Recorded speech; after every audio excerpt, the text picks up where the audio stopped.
News live আসামৰ সমুদ্ৰসকলক জনাওঁ যে মৈৰাবাৰীত 2 সহস্ৰাধিক কংগ্ৰেছ কৰ্মীৰ সমৰ্থকৰ উপস্থিতিত সম্পন্ন হ'ল যুৱ কংগ্ৰেছৰ সভা।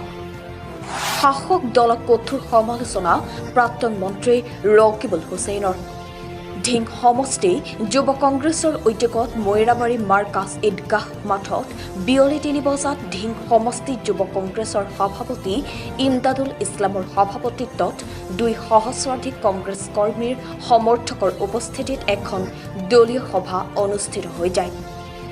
উক্ত সভাখনত মুখ্য অতিথি হিচাপে উপস্থিত থকা প্ৰাক্তন মন্ত্ৰী ৰকিবুল হুছেইনে ভাষণ প্ৰসংগত কয় যে এআইইউডিএফৰ বাবেই বিজেপি চৰকাৰ হৈছে। ভোটাৰ ৰাইজে এআইইউডিএফক ভোট দিয়া বাদ দিয়ক, বিজেপি চৰকাৰক আঁতৰাই দিয়াৰ দায়িত্ব আমাৰ। বিজেপি চৰকাৰে 2000 স্কুল বন্ধ কৰি 2000 মদৰ দোকান খুলি দিছে। মুখ্যমন্ত্ৰীৰ কথাবাৰ্তাত সকলোৱে বেয়া পাইছে। ইয়াৰ উপৰি বিভিন্ন উদাহৰণেৰে ডক্টৰ হিমন্ত বিশ্ব শৰ্মা নেতৃত্বাধীন ৰাজ্য চৰকাৰ আৰু এআইইউডিএফক মন্তব্যৰ জৰিয়তে কঠোৰ ভাষাত সমালোচনা কৰে।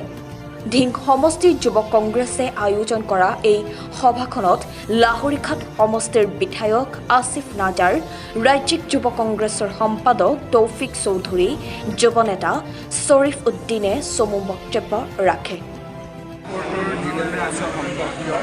শুনানিৰ পিছত আজি যি অবজাৰভেশ্যন যি ৰায় দিছে আমাৰ এইটো এটা ছাবচিডিজ মেটাৰ, যিহেতু বন্ধৰ সময়ত ইলেকশ্যন কমিশ্যনে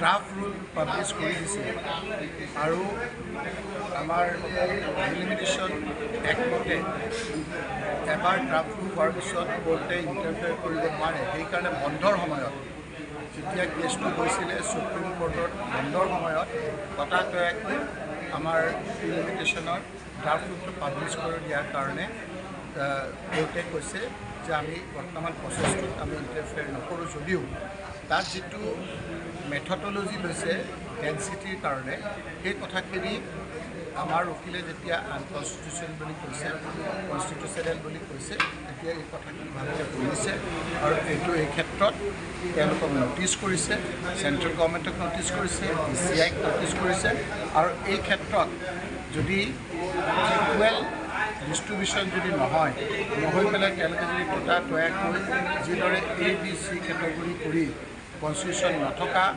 ডেনচিটিৰ পপুলেশ্যনটো তেওঁলোকে যদি আপোনাৰ জাষ্টিফাই কৰে, তেতিয়াহ'লে কোৰ্টক আমি জনাম আৰু সেইমতে ব্যৱস্থা ল'ব। গতিকে কোৰ্টে যিহেতু তেওঁলোকক ন'টিছ কৰিছে আৰু কোৰ্টৰ এটা ছাবজুডিচ মেটাৰ, গতিকে কোৰ্টৰ যিটো সিদ্ধান্ত আমি ৱেলকাম কৰিছোঁ আৰু আমাৰ যিটো তেওঁলোকে ড্ৰাফ্ট ৰুলটো ইতিমধ্যে পাব্লিছ কৰি ততাতৈয়াকৈ হিয়াৰিং হৈছে। গতিকে এজ পাৰ কনষ্টিটিউশ্যন যদিও এবাৰ প্ৰচেছটো আৰম্ভ হৈ যোৱাৰ পিছত নিয়মমতে এইটো ইণ্টাৰফেয়াৰ কৰিব নোৱাৰে, তথাপি এই ইণ্টাৰফেয়াৰ কৰি এনেদৰে ন'টিছ দিয়াটো এটা ছিগনিফিকেণ্ট কথা।